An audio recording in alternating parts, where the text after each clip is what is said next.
नमस्कार, मैं आशीष हूँ अमर उजाला से और इस वक्त मैं पंचकुला के स्टूडियो में हूँ।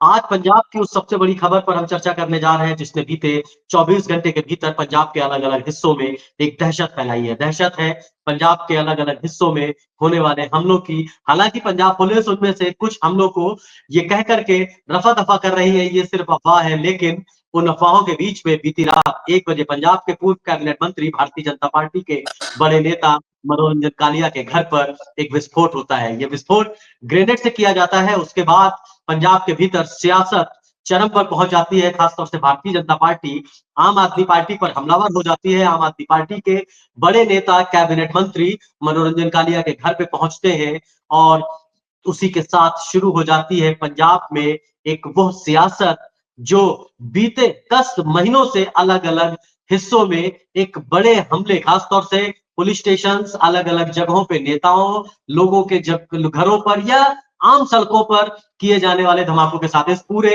मामले पर चर्चा करने के लिए विस्तार से हमारे साथ मौजूद हैं, जालंधर से हमारे सहयोगी सुरेंद्र पॉल जी। हम सुरेंद्र जी से बात करते हैं, समझते हैं कि क्या घटना हुई। सुरेंद्र जी, क्या घटना हुई कल पंजाब में आपके शहर में?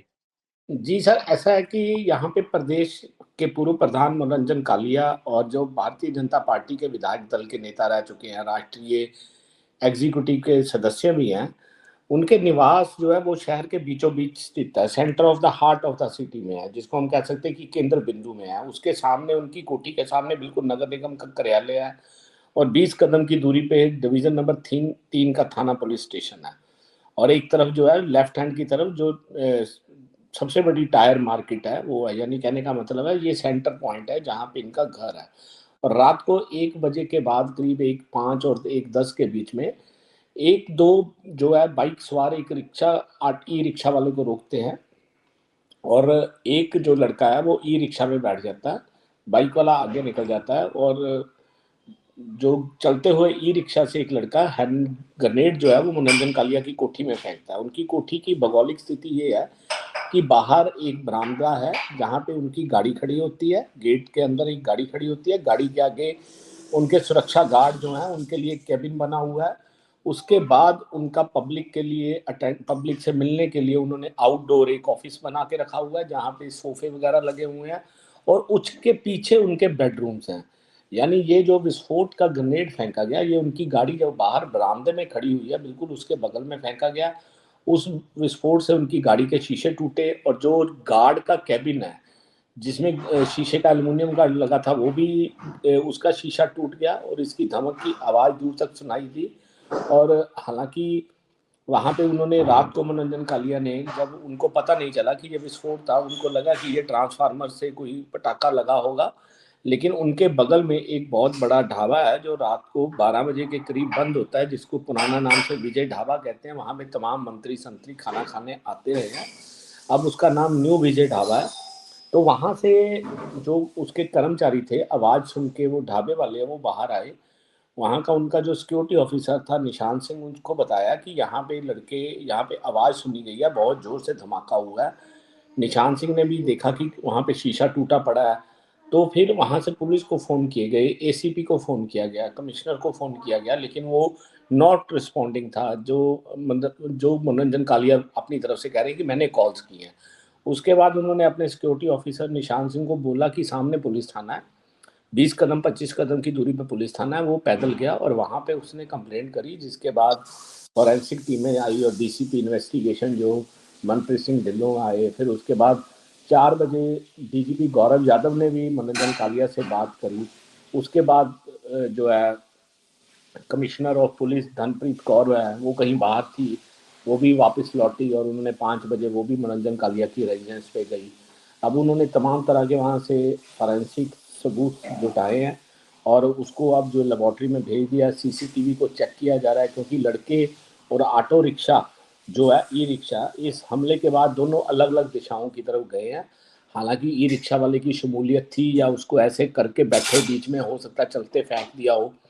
ये तमाम चीज़ों की अब जांच जो है वो पुलिस द्वारा की जा रही है। सुरेंद्र जी जी, लेकिन एक चीज जो 2 इसमें बड़े सवाल निकलेंगे। हम पहली चीज आपसे जानना चाहते हैं कि पंजाब पुलिस ने अभी एक जो हमारे पंजाब ब्यूरो के साथी दूसरे चंडीगढ़ में हैं, उनको जानकारी दी है कि इस पूरे मामले में खुलासा कर दिया गया है, या यूँ कहें कि कुछ लोगों को हिरासत में लिया गया है, और इसमें हिरासत में जिसको लिया गया है उसका नाम है ज़ीशान अख्तर।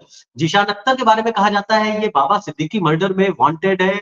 बाबा सिद्दीकी मुंबई में कांग्रेस के बड़े नेता थे, उनकी हत्या कर दी गई थी और उसमें लॉरेंस बिश्नोई का नाम आया था। जिसके जिसके जो ये ज़ीशान अख्तर हिरासत में लिया गया है, सीधे तौर पे ये माना जा रहा है कि अगर इसको हिरासत में लिया गया या इसके साथ कुछ और लोगों को पकड़ा गया तो लॉरेंस बिश्नोई गैंग की इसमें सीधे तौर पर एंट्री मानी जा रही है। माना जा रहा है कि जो ये हमला हुआ, जो धमाका कराया गया, लॉरेंस बिश्नोई गैंग के इशारे पर हुआ, उनके गुर्गों ने किया। क्या लग रहा है आपको पंजाब में किस तरीके की चर्चा चल रही है जालंधर में? सर, जिशान अख्तर लोकल नहीं है, जिशान अख्तर अभी अज़रबैजान में है। भारत की सरकार अज़रबैजान सरकार से लगातार संपर्क में है कि हमें जो है जिशान अख्तर चाहिए, क्योंकि जिशान अख्तर बाबा सिद्दीकी के अलावा जालंधर में पिछले दिनों हुए रोज़र संधू जो उसके यूट्यूबर था, उसकी कोठी पे उसके घर रसूलपुर गांव में ग्रेनेड फेंका गया था, उसमें जी। इन्वॉल्व था। और इसके अलावा ये जालंधर के नगोदर गांव का जरूर रहने वाला है, लेकिन ये इसको बाहर विदेश में जो है वो निकल गया था, जिसके लिए उसकी लॉरेंस और बाहर बैठे गैंगस्टरों ने खूब मदद की थी। लेकिन जिशान अख्तर अभी दूसरे मुल्क में है, यहाँ अभी पंजाब में भी नहीं है, भारत में भी नहीं है। ये यहाँ की केंद्रीय एजेंसियां आधिकारिक रूप से कह चुकी हैं कि जिशान अख्तर विदेश में है।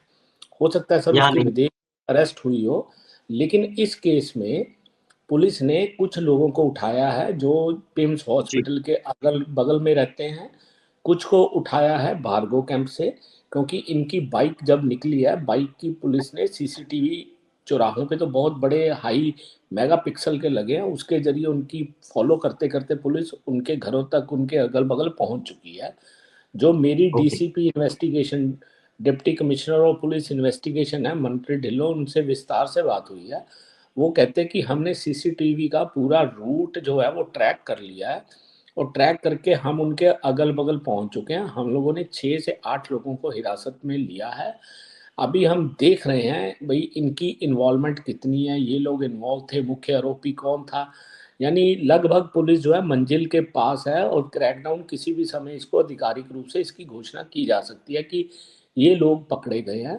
और जो मेरे को पता अभी तक लेटेस्ट पता चला है कि पुलिस इनके अगल बगल में ही है, बिल्कुल, बस इनको पकड़ना ही बाकी रह गया है। राइट। तो सुरेंद्र जी, ये तो निश्चित तौर पर पुलिस अपनी कार्रवाई कर रही है, जिस तरीके से सरकार इसमें पूरी तरीके से शामिल हो चुकी है इन घटनाक्रम को खास तौर से इनका पर्दाफाश करने के लिए। जिस तरीके से लगातार आपके अपडेट्स आ रहे थे कि मंत्रियों का पूरा अमला मनोरंजन कालिया जी के घर पे पहुंचा है, उनसे बातचीत की जा रही है। सरकार ने कहा है कि हम जल्द से जल्द उन हमलावरों को पकड़ेंगे। तो निश्चित तौर पर सरकार उनके आस-पास होगी, जो भी अपडेट होगा वो आप मुझे बताएँगे। लेकिन इन सब के बाद सबसे महत्वपूर्ण चीज़ ये निकल के आती है कि आखिर पंजाब में हो क्या रहा है? ये पहला मामला नहीं है जब ग्रेनेड से हमले किए गए। 24 घंटे के भीतर अगर हम देखते हैं तो पंजाब में बटाला में एक पुलिस स्टेशन के बाहर हमले की बात सामने आती है। पंजाब पुलिस का कहना कि ऐसा कुछ नहीं हुआ है। इससे जस्ट 24 घंटे पहले यानी कि 48 घंटे के भीतर एक पटियाला में एक पुलिस स्टेशन के बाहर ब्लास्ट की सूचना आती है और पंजाब पुलिस कहती है कि ऐसा कुछ नहीं है।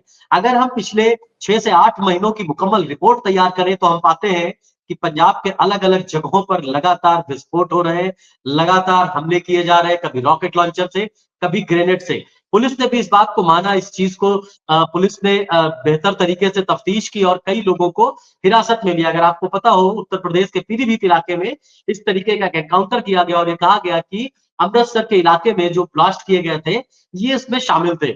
लगातार बात आ रही है कि इनमें जो लोग हमला करने वाले हैं, वो पाकिस्तान की एजेंसी आईएसआई के इशारे पर करते हैं।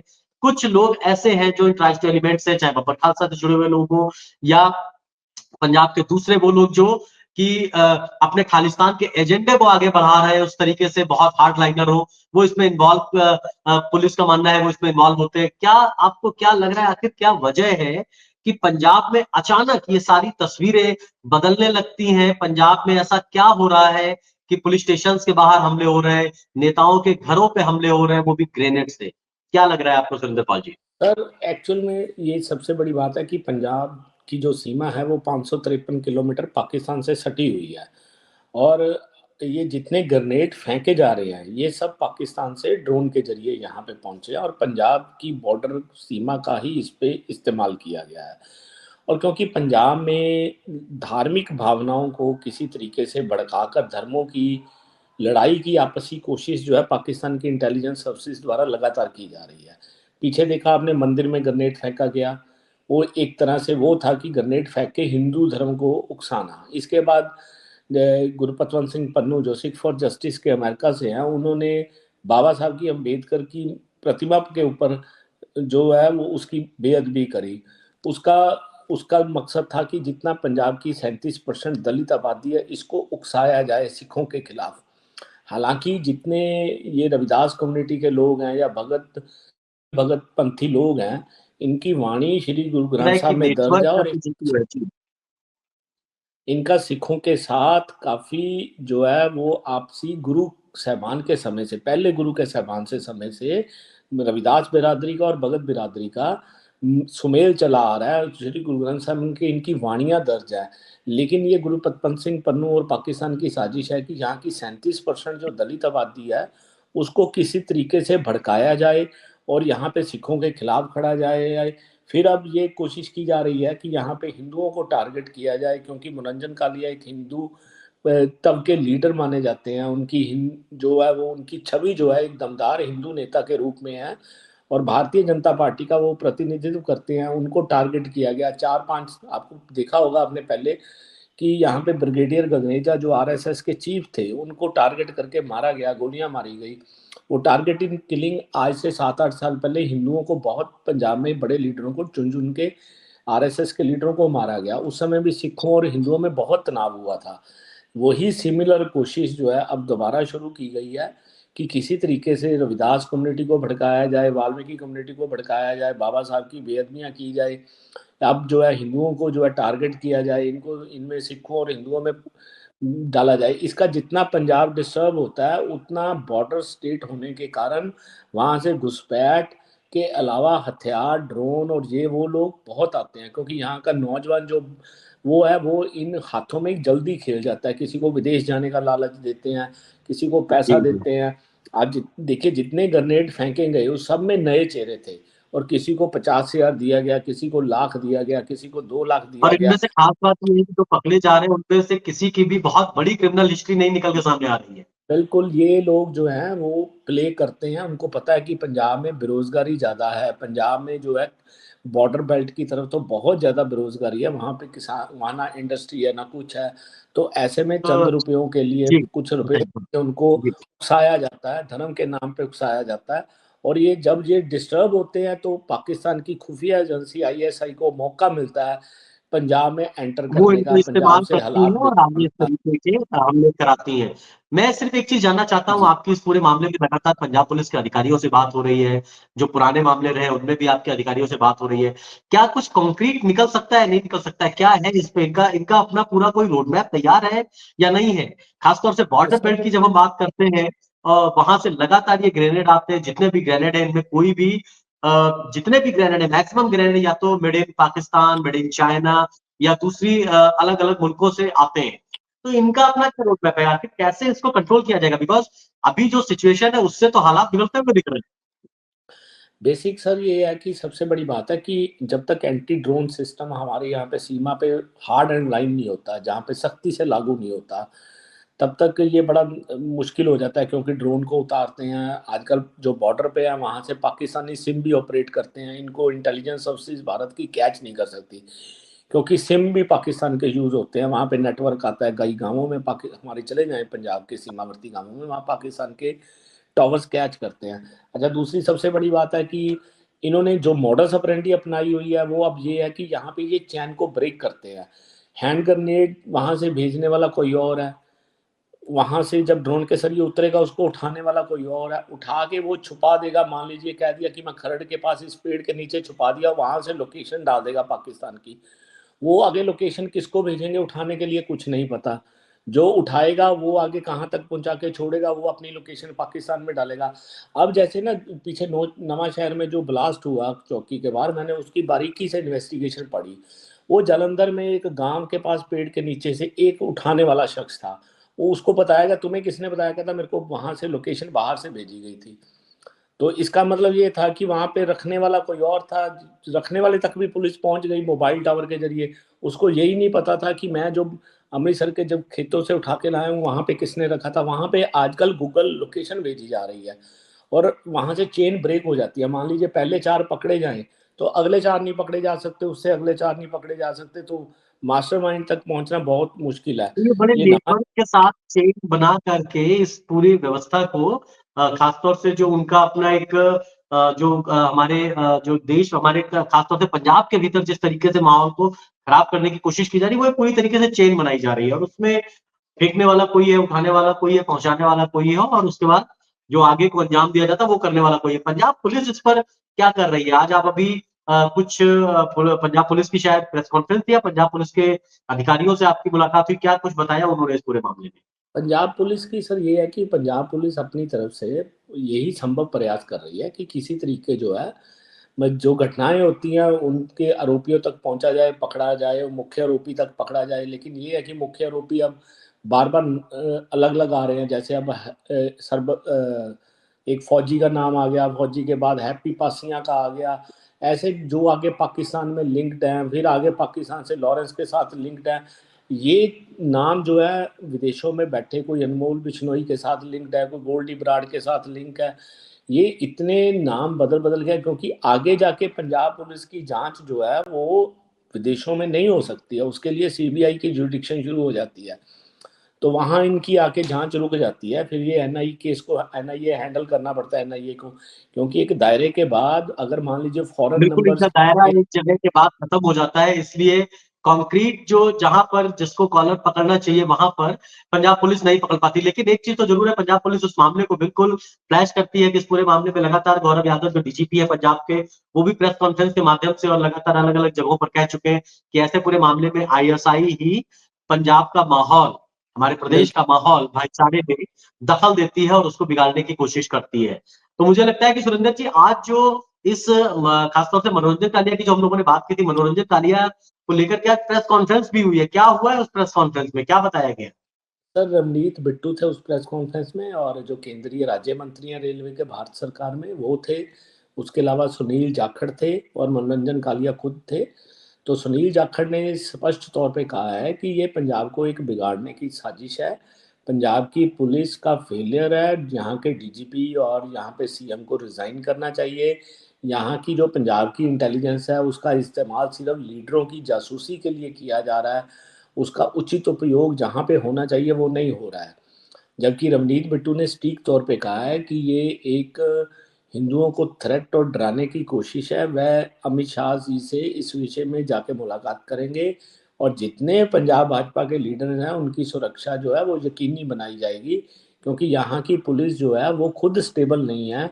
क्योंकि यहाँ पे सरकार चलाने वाले कई लोग हैं, उनको खुद को नहीं पता, इसलिए हालात जो है वो एक जगह सेंट्रलाइज नहीं है कि डायरेक्शन कहाँ से आएगी। इसलिए पंजाब जो है अराजकता की तरफ बढ़ रहा है। वह इस विषय में होम मिनिस्टर के पास जाएंगे, अमित शाह जी के पास। 4 बजे अमित शाह जी ने मनोरंजन कालिया को फोन भी किया है, सुबह 4 से 5 बजे के बीच में, जब उनको पता चला है।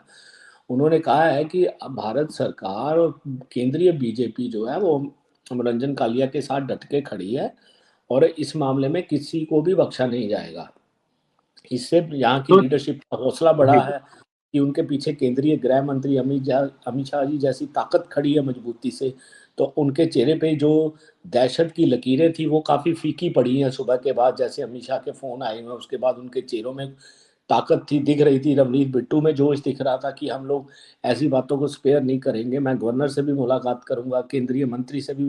राजनाथ सिंह ने भी कुछ देर पहले मनोरंजन कालिया से लंबी बात करी है, उन्होंने बोला कि हम पूरे केंद्रीय मंत्री जो है वो मनोरंजन कालिया के साथ खड़े हैं। पंजाब में हिंदू और भाजपा लीडरों को, वैसे उन्होंने बोला किसी के साथ भी ऐसा नहीं होने दिया जाएगा, लेकिन ये एक स्टेट सब्जेक्ट है।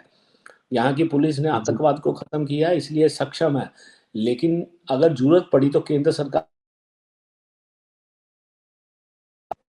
जी। मुझे लग रहा है कि जी, सुनील जी तो चलिए आप इस पूरे घटनाक्रम पे नज़र बनाए रखिए, हमें पल-पल की अपडेट देते रहिएगा। हम अपने दर्शकों का भी धन्यवाद करते हैं और उनको बताते हैं कि आगे आने वाले वक़्त में किस तरीके से पंजाब में सियासी दांव खेला जाना है और उसके साथ-साथ इस पूरे घटनाक्रम पर किस तरीके से पंजाब पुलिस और पंजाब सरकार एक्शन लेती है। आप बने रहे अमर उजाला के साथ। आपका बहुत-बहुत शुक्रिया, बहुत-बहुत धन्यवाद। आप पढ़ते रहिए अमर उजाला और देखते रहिए अमरउजाला.com। अगर आप ये वीडियो YouTube पर देख रहे हैं तो हमारे चैनल को सब्सक्राइब करें और बेल आइकन को दबाना ना भूलें। अगर आप Facebook पर ये वीडियो देख रहे हैं तो हमारे पेज को लाइक करें।